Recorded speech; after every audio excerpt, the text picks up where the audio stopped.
Kontrak psikologis adalah serangkaian ekspektasi keseluruhan yang diberikan oleh karyawan dan organisasi mengenai apa yang akan dikontribusikan oleh karyawan pada organisasi dan apa yang akan diberikan organisasi sebagai imbalannya.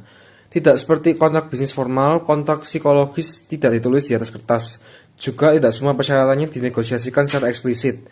Ketika seseorang bekerja dengan baik, tanpa sadar dirinya juga menuntut adanya pengakuan yang akan berimbas kembali pada dirinya, seperti jaminan karir ataupun kenaikan jabatan. Ketika ada salah satu pihak yang tidak dapat memenuhi pemenuhan psychological contract, pihak lawan dapat terkena dampak negatifnya. Mengapa? Karena seseorang cenderung akan mengurangi kinerjanya dengan memanfaatkan alasan untuk menormalkan keadaan atau situasi yang ada. Untuk kali ini kita akan menggunakan contoh Starbucks. Starbucks adalah multinational coffee chain company yang bergerak di bidang roastery. Starbucks sangat menjaga hubungannya dengan para karyawan. Menurut Howard Schultz, CEO dari Starbucks, alasan penting agar perusahaan dapat sukses adalah karyawannya, bukan dari produk kopinya. Schultz percaya bahwa semangat Starbucks adalah para karyawan yang merasa terhormat atas nilai yang diberikan Starbucks. Starbucks menggunakan Hawthorne Effect pada behavioral theory. Teori Hawthorne berbicara mengenai perhatian yang diberikan oleh manajer dapat meningkatkan produktivitas para karyawannya.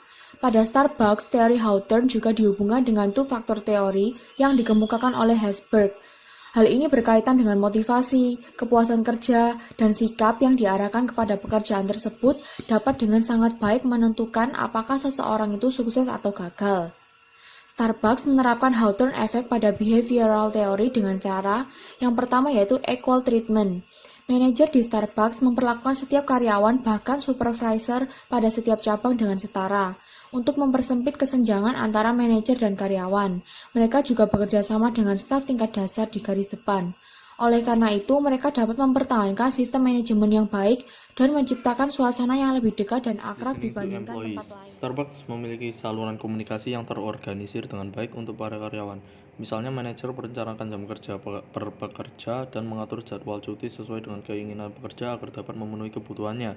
Terdapat wawancara mingguan pada kantor di setiap cabang untuk melihat apa yang menjadi kebutuhan karyawan.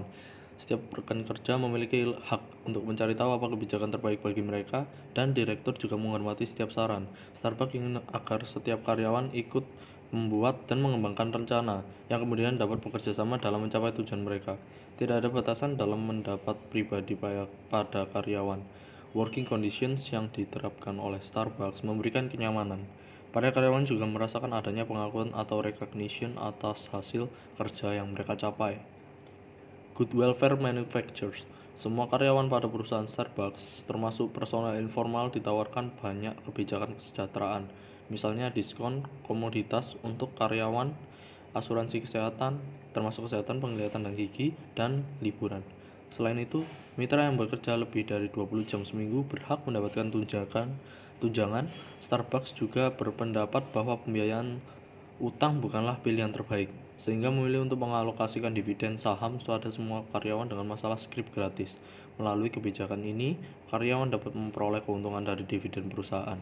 Karena itu, mereka punya tujuan yang Starbucks sama. membangun sistem yang dikembangkan untuk menjaga hubungan yang baik antara manajer dan juga karyawan. Seperti yang disebutkan, mereka menggunakan julukan partner terlepas dari tingkat pekerja yang mempersempit kesenjangan birokrasi. Selanjutnya, mereka bekerja dengan menghilangkan jarak antara status jabatan yang berbeda. Ketiga, karyawan selalu berusaha untuk mengenal satu sama lain dengan mudah dan dalam. Saran dan keluhan yang dibuat oleh karyawan diperlakukan sama pentingnya. Dengan cara yang sama, mereka memiliki hak untuk berpartisipasi dalam proses merevisi kebijakan perusahaan. Dan dalam hal ini, setiap anggota dapat berpikir bahwa mereka juga memainkan peran yang penting dalam operasional perusahaan, dan mereka bersama-sama menentukan arah Starbucks. Semua ini memberikan rasa hormat dan partisipasi kepada karyawan.